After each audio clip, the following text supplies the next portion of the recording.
Welcome to the Cyber News. Today's hot news. A man loses rupees 2.4 lakh after installing mobile app in FASTag scam. A man in Nallasopara lost rupees 2.4 lakh to cyber criminals while trying to recharge his FASTag account. The victim was searching online for the customer care number of FASTag when he found a fake number. As per the source, the 47-year-old man faced some difficulties with the recharge process. He sought assistance from FASTag customer care via an online search.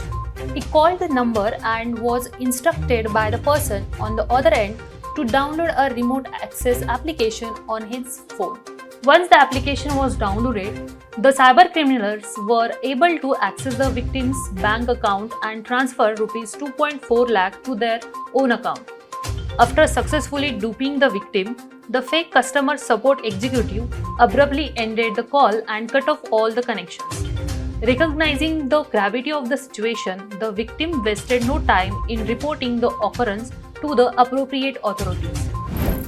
The police have filed the case under Section 420 of the Indian Penal Code and Section 66C of the Information Technology Act.